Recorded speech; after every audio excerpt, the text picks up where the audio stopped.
Clip number 769۔ اس clip میں آپ قرآن پاک کی سورہ مریم کی آیت نمبر 3 اور 4 کی تلاوت، ترجمہ اور تفسیر قرآن صراط الجنان سماعت فرمائیں گے۔ بسم اللہ الرحمن الرحیم۔ ترجمہ، اللہ کے نام سے شروع جو نہایت مہربان رحمت والا ہے۔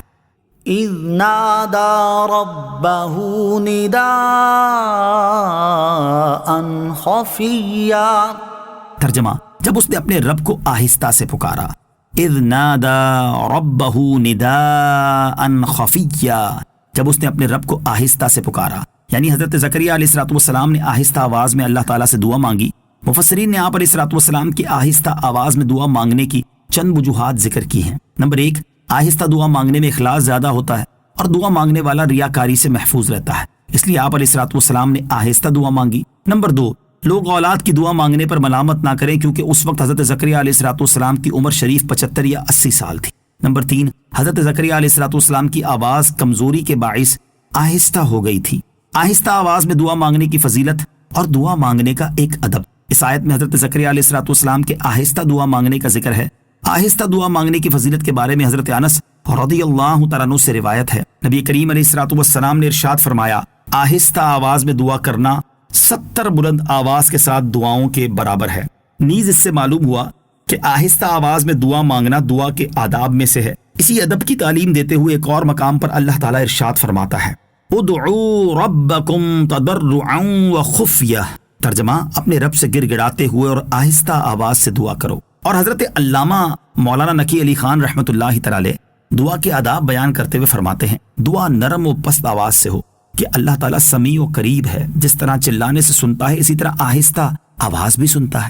اعلیٰ حضرت امام اہل سنت فرماتے ہیں، بلکہ وہ اسے بھی سنتا ہے جو ہنوز یعنی ابھی زبان تک اصلاً نہ آیا، یعنی دلوں کا ارادہ، نیت، خطرہ، کہ جیسے اس کا علم تمام موجودات و معدومات کو محیط یعنی گھیرے ہوئے ہے، یوں ہی اس کی سمع و بصر جمی موجودات کو عام و شامل ہیں۔ اپنی ذات و صفات اور دلوں کے ارادات و خطرات اور تمام اعیان و آراز کائنات ہر شے کو دیکھتا بھی ہے اور سنتا بھی۔ نہ اس کا دیکھنا رنگ و ضوء یعنی روشنی سے خاص، نہ اس کا سننا آواز کے ساتھ مخصوص۔ مشورہ، دعا کے فضائل و آداب اور اس سے متعلق دیگر معلومات حاصل کرنے کے لیے اعلیٰ حضرت امام احمد رضا خان رحمۃ اللہ تعالی کے والد ماجد حضرت علامہ نقی علی خان رحمۃ اللہ تعالی کی شاندار کتاب فضائل دعا اور مفتی قاسم صاحب کی کتاب فیضان دعا کا مطالعہ فرمائیں۔ نوٹ، حضرت زکریا علیہ السلام کے دعا مانگنے سے متعلق انتہائی ایمان افروز کلام سورہ آل عمران کی آیت نمبر 37 اور 38 کے تحت مذکور تفسیر میں ملاحظہ فرمائیں۔ قال رب انی وہن العظم منی واشتعل الرأس شیبا ولم اکن بدعائک رب شقیا۔ ترجمہ، عرض کی، اے میرے رب، بے شک میری ہڈی کمزور ہو گئی اور سر نے بڑھاپے کا شعلہ چمکا دیا ہے، بوڑھا ہو گیا ہوں، اور اے میرے رب، میں تجھے پکار کر کبھی محروم نہیں رہا۔ قال، عرض کی، حضرت زکریا علیہ السلام کے دعا مانگنے کا پورا واقعہ کچھ اس طرح ہے کہ حضرت زکریا علیہ السلام کی عمر شریف 75 یا 80 سال تک پہنچ چکی تھی، مگر آپ علیہ السلام کے پاس اولاد جیسی نعمت نہ تھی، اور آپ علیہ السلام کو اپنے رشتہ داروں میں سے بھی کوئی ایسا نیک صالح مرد نظر نہیں آتا تھا کہ جو آپ علیہ السلام کی وفات کے بعد اس قابل ہو کہ وہ آپ علیہ السلام کا جانشین بنے اور اللہ عز و جل کی طرف سے جو دین کی خدمت آپ علیہ السلام کے سپرد تھی اس کو انجام دے سکے۔